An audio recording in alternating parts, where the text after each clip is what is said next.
भारतामध्ये पहिल्यांदा सहकारी चळवळ सुरू झाली आणि मग 1904 ला सहकाराचा कायदा आला. ज्या सहकारावरती सामान्य माणसाला पुढे घेऊन जाता येईल, एकत्रित संघटितपणे आपल्याला पुढे जाता येईल असा विचार सहकारात काम करणाऱ्या थोरा मोठ्यांनी केला. आज त्याच सहकाराची अवस्था काय, थोडस आपण डोळे उघडून पाहिलं पाहिजे. महाराष्ट्रामध्ये 23,115 विविध कार्यकारी सोसायटी आहेत. गावागाव प्रत्येक गावात सोसायटी आहे. विविध कार्यकारी सोसायटी नाव आहे, मल्टीपर्पज सोसायटी. तिच्या नावातच तिचा अर्थ आहे की तुम्ही अनेक वेगवेगळे उद्योग व्यवसाय त्या सोसायटीच्या माध्यमातून करू शकता. पण आज सोसायटींची अवस्था काय, 23,000 सोसायट्यांपैकी निम्म्या सोसायट्या तोट्यात आहेत. कायम अनिष्ट तफावतीत सोसायटी. म्हणजे सोसायटी सापडायची म्हणलं तर सचिव सापडून आणावं लागतं. इकडून तिकडून सचिव सापडला का मग त्याला पिशवीतनं सोसायटी बाहेर काढता येते. निम्म्या सोसायट्या पिशवीतच आहेत.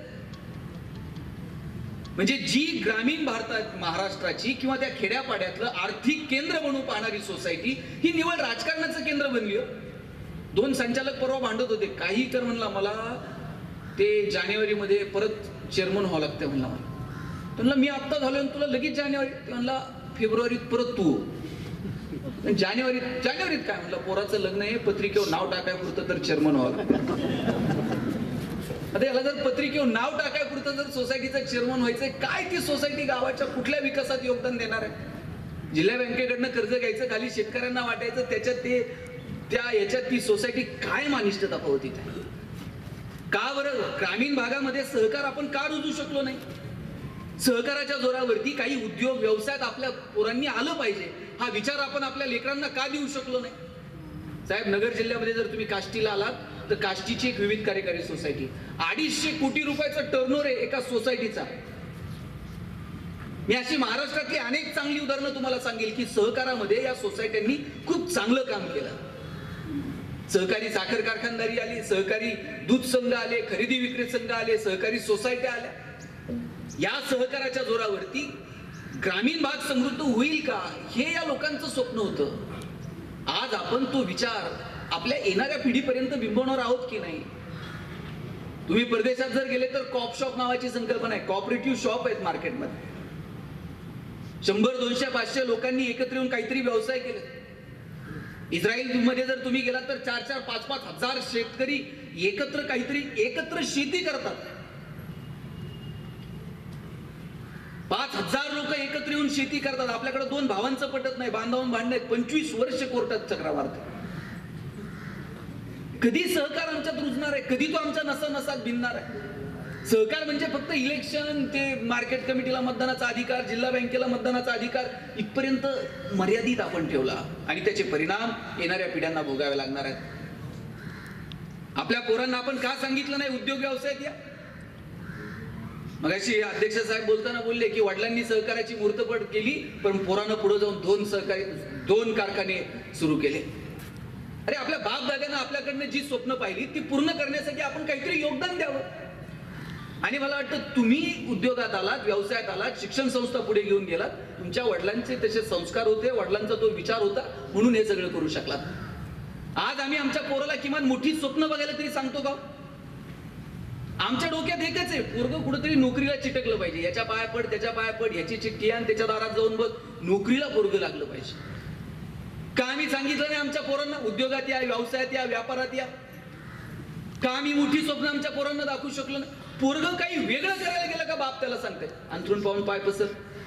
चालेल, ते पोरगं हातपाय खुडून मरून गेलं पण बापानं त्याला कधी हातपाय पसर. अरे, तुम्ही सांगितलं पाहिजे पोराला हातपाय पसर, अंथरुणाचं काय करायचं तुझा बाप बघल.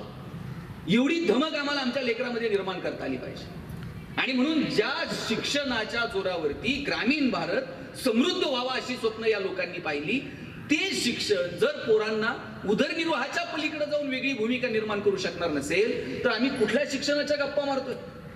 शिक्षणाचा अर्थ काय, फक्त उदरनिर्वाह, निव्वळ उदरनिर्वाह हा शिक्षणाचा अर्थ नाही. आपल्या पोरांना समाज कळतो का, समाजातले प्रश्न कळतात का, आपली पोरं संवेदनशील आहेत का, सृजनशील आहेत का, सुसंस्कृत आहेत का. अशिक्षितपणाचा टप्पा ओलांडून फक्त शिक्षित होणं हा शिक्षणाचा अर्थ नाहीये. परिस्थिती उद्योग व्यवसायाच्या संदर्भात महाराष्ट्राची टायरवाले केरळचे, किराणा व्यवसायात पटेल, हार्डवेअरची दुकानं बोरींची, बांधकाम व्यवसायात युपीचे लोक, गवंडी सगळे बिहारचे, सुतार कामात राजस्थानी, हॉटेल सगळी दक्षिणात्यांकडे, चायनीजच्या गाड्या पूर्वांचलचे तरुण चालवतात. बरं, ही सगळी पोरं इथे येऊन काम करतायत, वाईट वाटत नाही. संविधानानं त्यांना अधिकार दिलाय, कष्ट करतील, पोट भरतील. आमची पोरं कुठे आहेत? कॉलेजच्या कट्ट्यावर बसून पिचकाऱ्या मारणं. आता कुठेतरी आपल्या जोगतं सुरू झालं वाटायला. प्रेम प्रकरण जगळणं, सिस्टीमला शिव्या घालणं, नाहीतर मग कोणाच्या तरी मागं की जय. बरं, जय जयकार करा, आपण मागं निम्म्यांना माहित नसतंय पुढे कुणाचा जय जयकार चाललाय. कानाव की पडलं का जय म्हणायचं. यात आम्ही आमचं तारुण्य वाया घातलो. माझी तुमचं आता इकडे सगळे पोरं इकडे बसलेत, मुली पुढे बसल्यात. आपण जर आता उद्योग, व्यवसाय, शिक्षण या संदर्भानं जर विचार केला नाही आणि पोरांना आयुष्यातली ही जर पुढची 5-6 वर्ष गांभीर्यानं तुम्ही तुमच्या करिअर म्हणजे फक्त नोकरी नाही बाळांनो, आपण माणूस म्हणून जन्माला आलो, एकदाच मिळणार आहे हे सगळं. अरे समाजानं आपली नोंद घेतली पाहिजे. आज दादांची 19वी पुण्यतिथी आपण साजरी करतोय. ते गेल्यानंतर 19 वर्ष आपण त्यांना स्मरणात ठेवतोय. आपल्याला वाटतं की नाही की आपलं काहीतरी समाजासाठी योगदान असलं पाहिजे. आणि जर आता आपण सिरियस घेतलं नाही तर येणाऱ्या काळात आपली ओळख आपण निर्माण करू. लग्न सुद्धा व्हायचे नाही. म्हणजे मला अपेक्षा, आज तुम्ही कोणतेही निकाल बघा, 10वी-12वीचे निकाल बघा, पोरी पुढे आहेत तुमच्या. एमपीएससी UPSCचे निकाल बघा, मुली पुढे आहेत. अहो, ग्रामसेविकेपासून तर देशाच्या राष्ट्रपती पदापर्यंत आणि बसच्या कंडक्टर पासून तर पायलट पर्यंत असं कोणतंच पद नाही, कोणतंही हुद्दा नाही, कोणतंही क्षेत्र नाही की जिथं मुली तुमच्या मागे. प्रत्येक क्षेत्रात पोरी पुढे आहेत. तुम्हाला राग आला का? राग यायचं काय कारण आहे? त्या किती हुशार असले तरी शेवटी तुम्हालाच मिळणार आहे. फक्त आतापर्यंत चॉईस तुमच्याकडे होता, इथून पुढे त्यांच्याकडे असणार. म्हणजे अशा या 5-6 जणी सोलापूरमध्ये एकत्र येतील, एकमेकीला फोन करतील, चल रे जरा अक्कलकोटला जाऊन येऊ. मग मैत्रीण म्हणेल काय ते, नाही ते मुलाचे वडील 15 दिवस झाले फोन करतायत, मुलगा बघून जा, मुलगा बघून जा. 5-6 जणी अशी गाडी बिडी घेऊन मुलगा बघायला निघणार.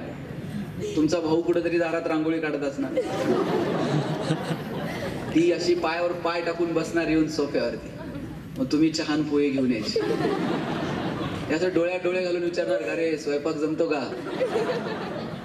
त्यांनी होकार दिला तर तुमची लग्न होतील, लक्षात घ्या. यातला विनोदाचा भाग सोडा पोरांनो, पण आयुष्य एकदाच आहे. अरे मस्त जगूयात, आनंद घेऊयात जगण्याचा. आपल्या प्रत्येकात काहीतरी वेगळं आहे, ते वेगळे पण शोधायचा प्रयत्न करूयात.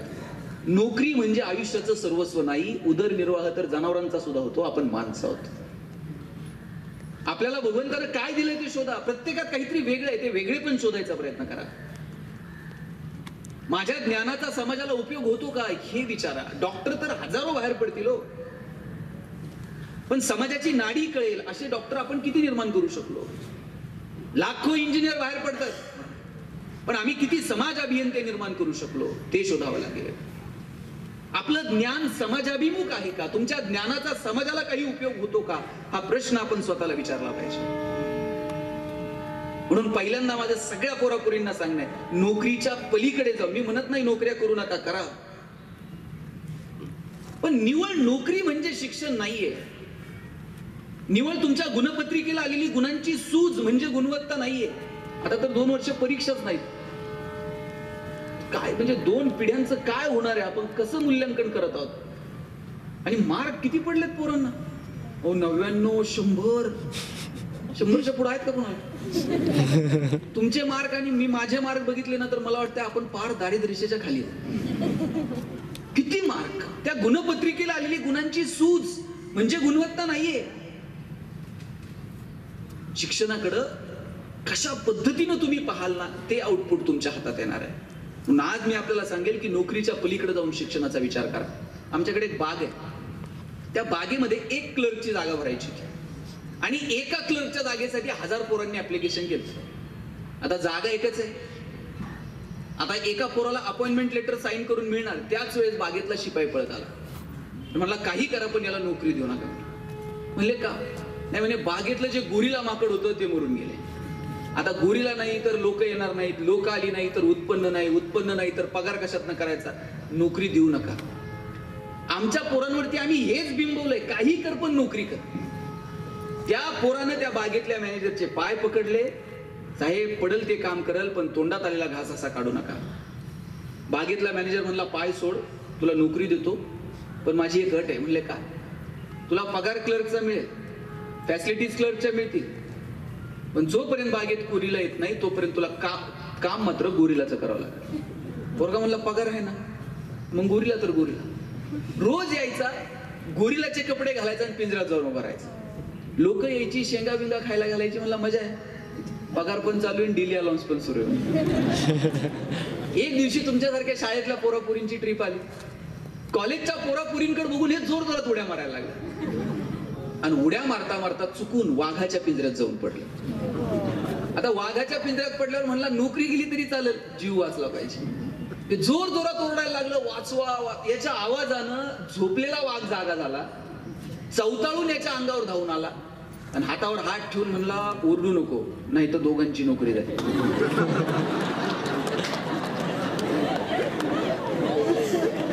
नंतर कळलं गोरिलाच्या भूमिकेत BSc झालेलं होतं आणि वाघाच्या भूमिकेत MSc झालेलं होतं. शिक्षणातनं जर आम्ही स्वाभिमानी होणार नसू तर हे शिक्षण आम्हाला कुठे घेऊन जाणार आहे? कुठल्या दृष्टीनं आपण शिक्षणाचा विचार करतो? लक्षात घ्या, या शिक्षणातनं आपण सुसंस्कृत व सृजनशील व्हावं एवढी अपेक्षा आहे. आणि म्हणून सिलेबसच्या पलीकडे जाऊन, मार्कांच्या पलीकडे जाऊन आपण अभ्यासाकडे पाहिलं पाहिजे. आणि इथं शिक्षक पण उपस्थित आहेत. माझं शिक्षकांना कळकळीची विनंती आहे, एखादा डॉक्टर चुकला तर फार फरक पडत नाही, एखादा पेशंट मरल. एखादा इंजिनियर चुकला तर फार फरक पडायचा नाही, एखादा पूल पडेल.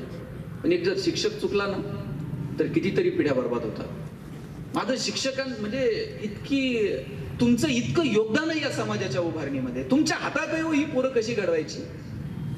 आता इथं अनेक शिक्षिका आहेत. मला सांगा, दूधवाला जर तुमच्याकडे दूध द्यायला आलाय, तुमचं लक्ष कशाकडे असतंय? दूध देताना मापाकडे असतंय. बरं, तुमचं लक्ष पहिल्या मापाकडे नसतं, त्याच्यानंतर दूधवाला वरतून एक फुकटची धार टाकतो. पहिलं माप तर त्याच्या बापाला द्यावं लागणार आहे पैशाच्या बदल्यात, काठोकाठ भरून. पण दुसरं ते ओततं ना वरून स्वखुशीनं, तुमचं लक्ष त्याच्याकडे असते, ते ओततंय का? सिलेबस तर तुम्हाला संपवाच लागणार आहे.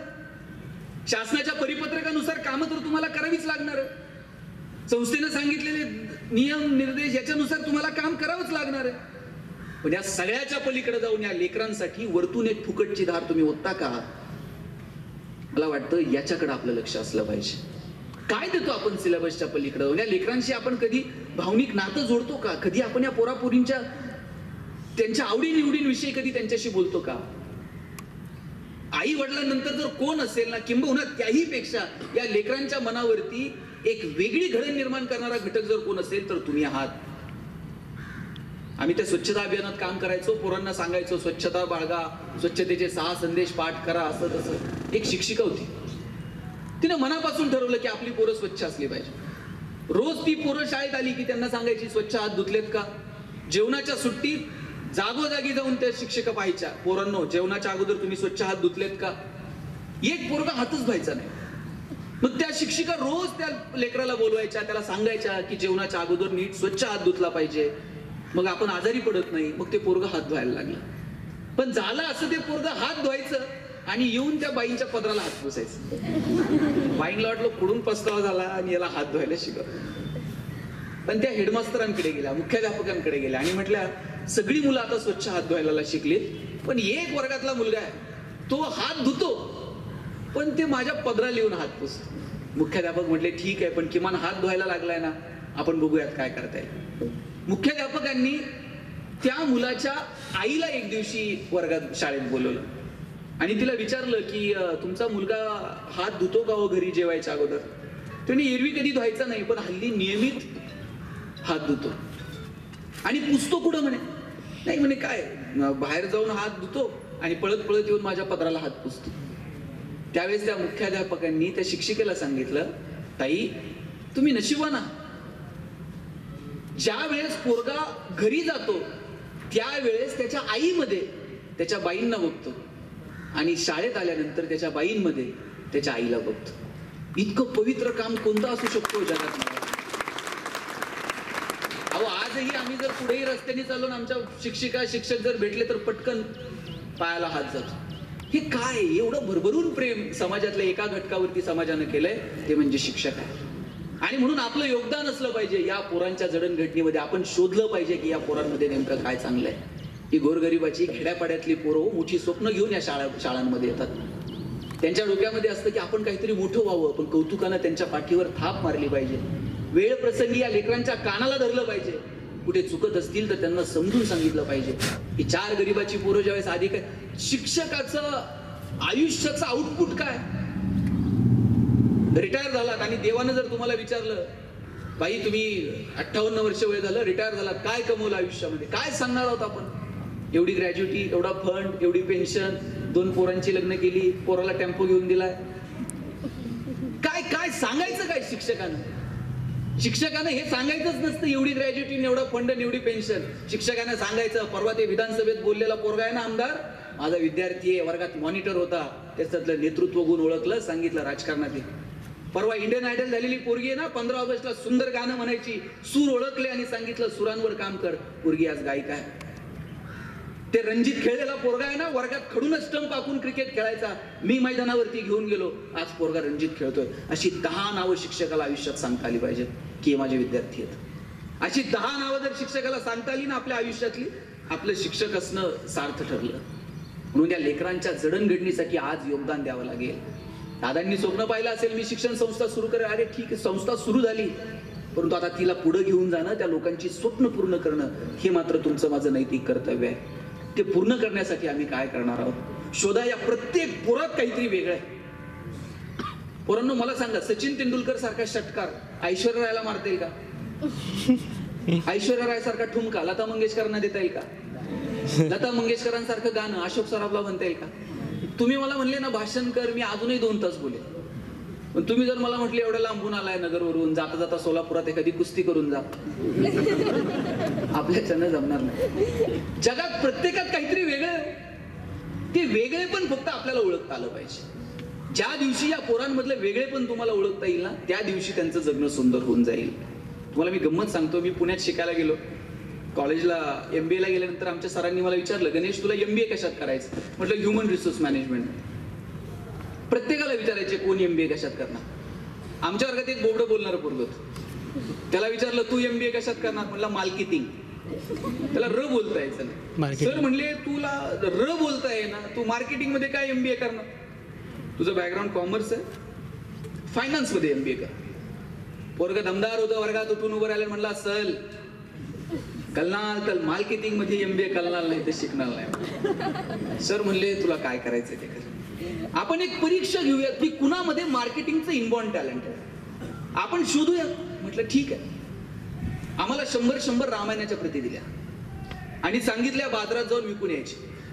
ज्याच्या सगळ्यात जास्त प्रती विकल्या जातील आपण समजूयात की याच्यामध्ये मार्केटिंगचं टॅलेंट आहे, त्यानं मार्केटिंग मध्ये MBA करावं.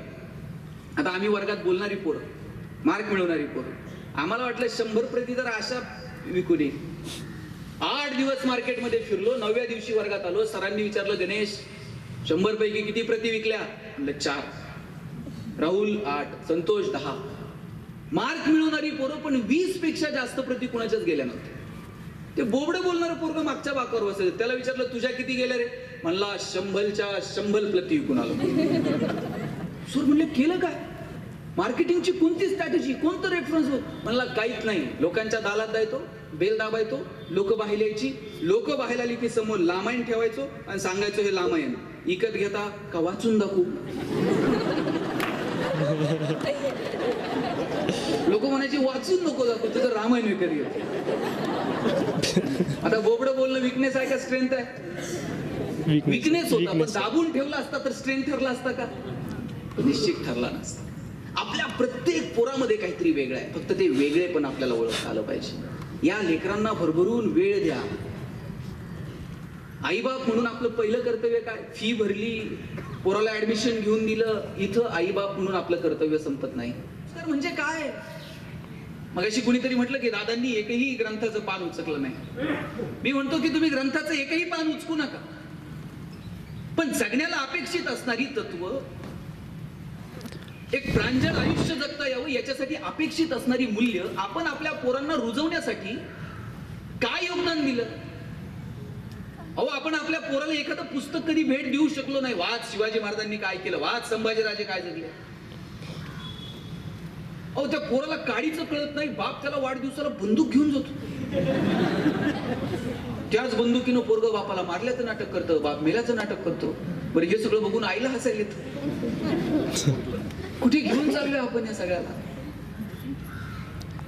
काय सांगायचं काय? आज आमदार साहेब सांगू शकतात, अरे आमच्या बापानं सहकाराची मुहूर्तमेढ केली, आम्ही 2 पावलं पुढे जाऊन हे करायचं ठरवलं. आज दादा सांगू शकतात की आमच्या वडिलांना वाटत होतं की शिक्षण संस्था असावी, आम्ही समर्थपणे ते पुढे घेऊन जातो. आपण काय, आपल्या पोरांनी काय सांगायचं आपल्याविषयी? आपल्या नातवानं, आपल्या पोरानं आपल्याविषयी काहीतरी 2 शब्द चांगले बोलावेत, असं काय योगदान आपण देऊ शकलो, असं काय कर्तृत्व आपण घडू शकलो? बरे, आयुष्य परत आहे का? गेलं ना हो. मी म्हणत नाही की सगळ्यांनी फार मोठं कर्तृत्व, पण आपल्या पोराला सांगता आलं पाहिजे, अरे आमचा बाप निर्व्यसनी होता म्हणून आम्ही असे आहोत. आमच्या पोरांना सांगता आलं पाहिजे की आमच्या बापानं कष्टानं आमचा जो छोटा संसार असेल, तर आमच्या बापानं आमच्या आज्यानं कष्टानं उभं केलं, हे सांगता आलं पाहिजे. काय सांगायचं आमच्याविषयी? आमचा आजा असला डेंजर होता, राग आला का आजीला तांबे फेकून मारायचा, हे सांगायचं. जर म्हणलं आमचा आजा असला पंक्तीला बसला का 50 लाडू, काय कर्तृत्व? काय सांगायचं? काय आमच्याविषयी काय सांगायचं येणाऱ्या पिढीला? आज आपण एका वयाची जी पोरं आहोत, आपण समजून घेतलं पाहिजे की आपल्याला कर्तृत्व निर्माण करावं लागेल की आपल्या पोरांनी, आपल्या नातवांनी आपल्याविषयी 2 गोष्टी सांगाव्यात. अरे संभाजीराजे गेले, तर संभाजीराजे गेल्यानंतर औरंगजेबानं सुद्धा डोळ्यात पाणी आलं. कितना खुशकिस्मत है वो शिवा जिसने ऐसी औलाद पैदा की, मेरी 4 औलादे लेकिन सब गदों की फौज, औरंगजेब म्हणतो. हेवा वाटला पाहिजे आपल्या जगण्याचा. बरं, आपलं जगणं आपल्या हातात आहे हो, ते काय इतरांच्या हातात आहे का? कोणत्या जातीत जन्माला यावं आपल्या हातात नाही, कोणत्या धर्मात जन्माला यावं आपल्या हातात नाही, कोणत्या देशात जन्माला यावं आपल्या हातात नाही, पण कसं जगावं हे मात्र आपल्या हातात आहे. बरं, भगवंत किती सुंदर वागलाय तुमच्या माझ्यासोबत. असं एका संस्थेचे अध्यक्ष आहेत, त्यांना दिवसभराचे 48 तास, आपल्याला 24च. अहो, जगातल्या सगळ्या माणसांना परमेश्वरानं 24 तासांचा वेळ दिला एका दिवसासाठी. सगळ्यांना सारखा. सगळ्यांना पोट भरल्यानंतर भाकरी वरतून बांधून ठेवायची सोय नाही. आपण आभार मानले पाहिजेत परमेश्वराचे की तो किती सुंदर वागलाय तुमच्या माझ्यासोबत. हे सगळं फुकट दिलं तो देवानं. ऑक्सिजन हे ते सगळं आत्ता किंमत कळायला लागली.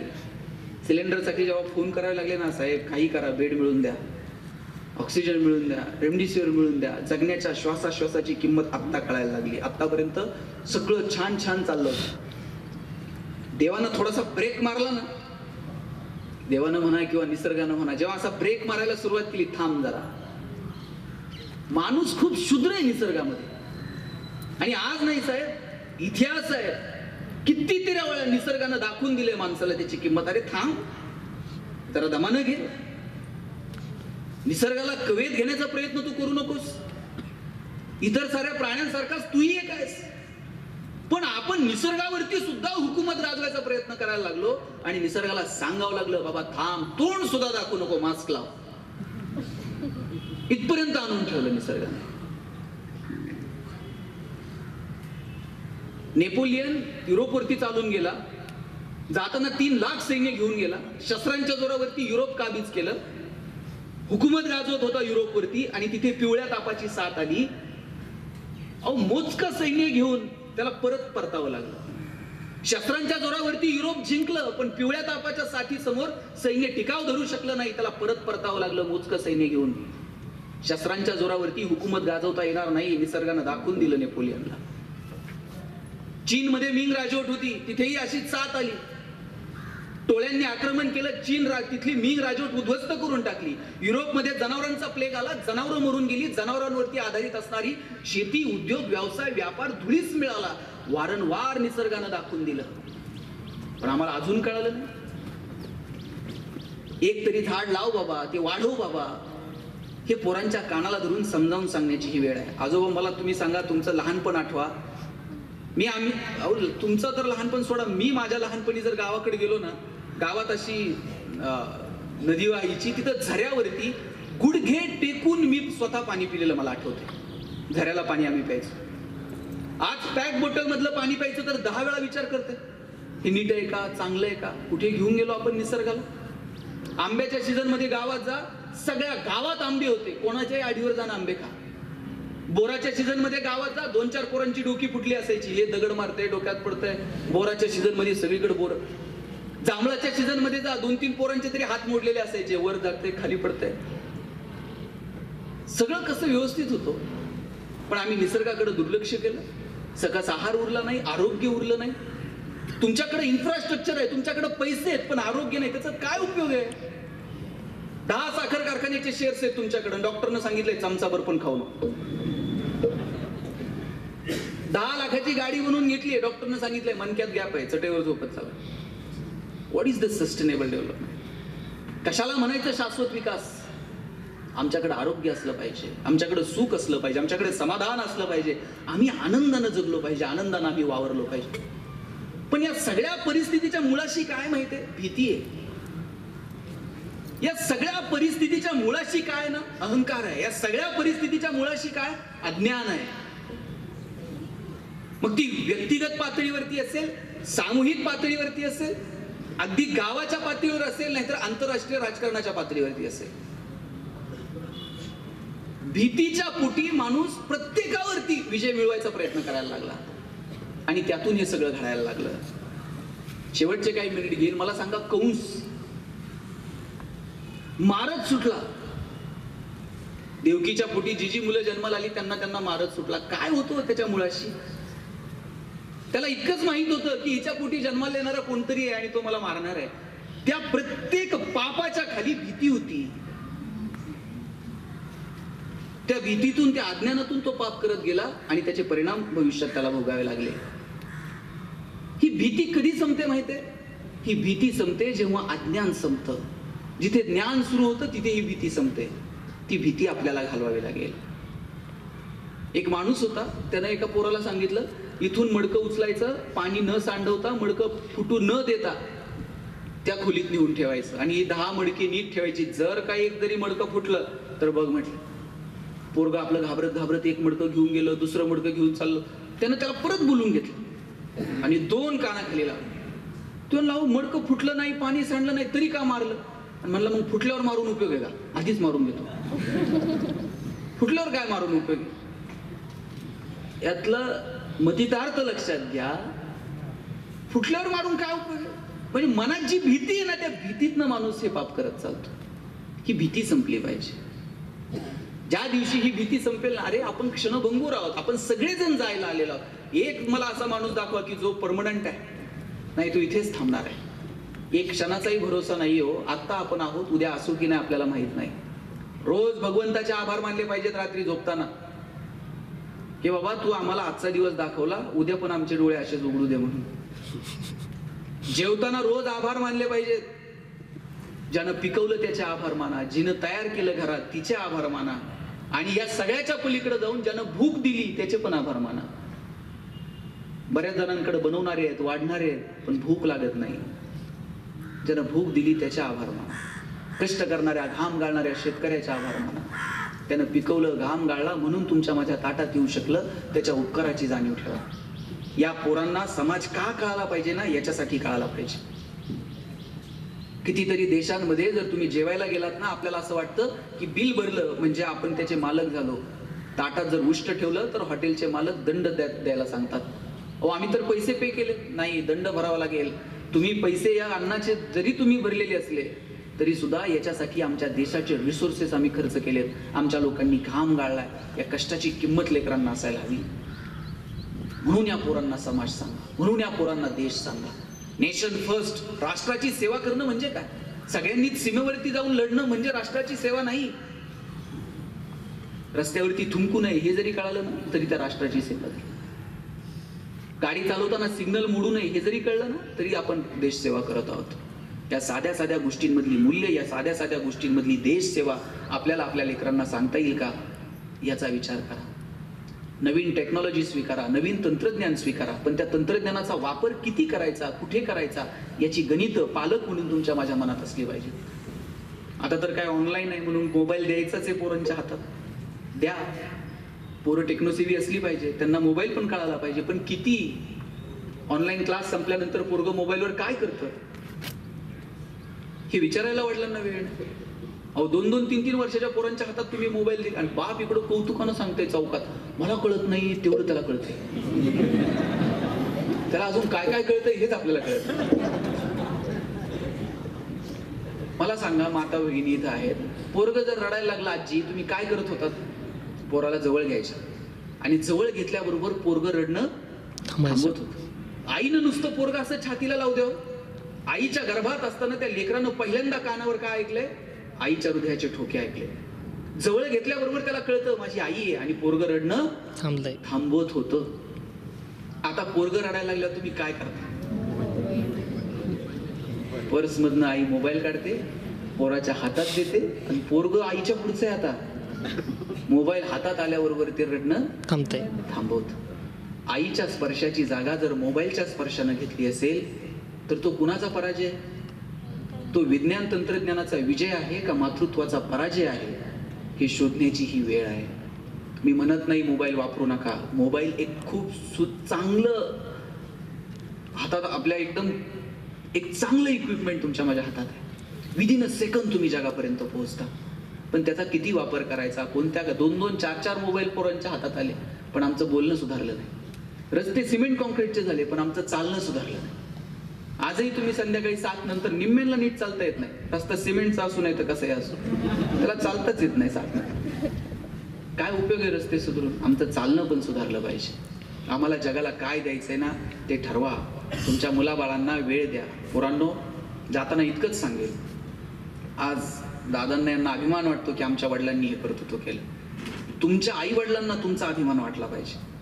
आज दादांना वाटत असेल की अरे माझ्या पोरानं 2 कारखाने केले, शिक्षण संस्था चांगली चालवत आहे. आज जर ते वरतून पाहत असतील तर त्यांना अभिमान वाटत असेल की आमच्या पोरांनी चांगलं कर्तृत्व केलं. तुमच्या आई वडील ज्या दिवशी तुमच्यासाठी टाळ्या वाजवतील ना की अरे वा, माझी मुलगी एवढा मोठा उद्योग व्यवसाय उभा केला, माझी मुलगी आज IAS IPS झाली. तुम्ही जर कलेक्टर झालात, लाल दिव्याच्या गाडीत नसा आलात, दार उघडायला सुद्धा शिपाई असतील, काय तुमच्या आईच्या चेहऱ्यावर आनंद असेल सांगा मला. आणि काय करायचं याच्यासाठी तुम्हाला? तुमच्या आईला, तुमच्या वडिलांना आनंदी ठेवण्यासाठी तुम्हाला काय करायचंय? चंद्र, सूर्य, ग्रह, तारे घेऊन यायचे? ते फक्त पत्रात लिहायचं असतंय, तेरे लिए. तुम्हाला काय करायचंय? तुम्हाला फक्त अभ्यास करायचा आहे. तुम्हाला फक्त तुमच्या आयुष्याचं छान प्लॅन करायचंय, कष्ट करायचे. आणि मी असं म्हणत नाही की तुम्ही अभ्यास केलाय आणि सगळेच सिलेक्ट होतात, सगळ्यांना यश मिळेल. ठीक आहे, नाही मिळालं, पण ज्ञान वाया जात नाही, अभ्यास वाया जात नाही. तो तुमच्या येणाऱ्या पिढीसाठी तुम्हाला उपयोगी. तुमच्या आईवडिलांनी तुमच्यासाठी टाळ्या वाजवाव्यात इतकं सुंदर कर्तृत्व उभं करण्याची संधी तुम्हाला आज मिळाली. त्या संधीचं बाळांना तुम्ही सोनं करा. मोठी स्वप्न बघा पोरांनो. तुमच्या बापाला तुमचा अभिमान वाटला पाहिजे. तुमच्या नावानं तुमच्या वडिलांची ओळख ज्या दिवशी होईल ना, त्या दिवशी तुमच्या वडिलांना सुद्धा आनंद होईल की अरे माझ्या पोराच्या नावानं आज माझी ओळख निर्माण झाली. त्याच्यासाठी म्हणून काम करा. आणि जोपर्यंत आई वडील आहेत तोपर्यंतच खरं आपल्या यशाचा आनंद असतो. आपण यश मिळवलं तर सांगायचं कुणाला? किती मोठे झालो सांगायचं कुणाला? जोपर्यंत आई बाप आहेत तोपर्यंत ते सांगतात. आपल्या यशाचा आनंद व्हावा. आईबाप गेल्यानंतर अशी माणसं जगात शोधून सापडणार नाहीत की ज्यांना आपल्या यशाचा आनंद होईल. म्हणून ज्यांच्या ज्यांच्या नशिबानं घरात आई वडील आहेत, मी दादांच्या स्मृती दिनाच्या निमित्तानं सगळ्या तरुण पोरांना सांगेल, शेवटच्या 2 मिनिटात सांगतो की ज्यांच्या नशिबानं घरात आई वडील आहेत ना, त्यांनी आपल्या आई वडिलांना जपा, त्यांची काळजी घ्या. घरातली म्हातारी माणसं ट्यूबलाईट इतका प्रकाश देत नाहीत, पण त्यांचं देवघरात निरंजनासारखं तेवत राहणं महत्वाचं असतं. ते विझून गेलं ना, मग त्या लोकांची किंमत कळायला लागते. माहेर कुठपर्यंत? जोपर्यंत माहेरात आई येतोपर्यंत. कितीही दमून भागून माहेरात गेलात, आईनं नुसता गालावरून हात फिरवला तरी सगळ्या प्रवासाचा शीन संपून जातो की नाही? बरं, सासरी तुमची किती श्रीमंती असू द्या, म्हातारीनं कधी तुमची पिशवी रिकामी पाठवली हो माहेरून? 4 वांगे घालून देईल, 4 शेंगा घालून देईल, पुरीला काय देऊ आणि काय नाही. जोपर्यंत नशिबात आई वडील आहेत तोपर्यंत त्यांना जपा, तोपर्यंत काळजी घ्या. म्हाताऱ्या आई बापाला कशाची अपेक्षा नसते. त्यांना अपेक्षा असते आपल्या लेकरांनी त्यांचा संसार तरी सुखाचा करावा, समृद्ध करावा, त्यांनी नाव कमवावं, इतकीच अपेक्षा असते. म्हणून पोरांनो, तुमचे आईवडील तुमच्यासाठी टाळ्या वाजवतील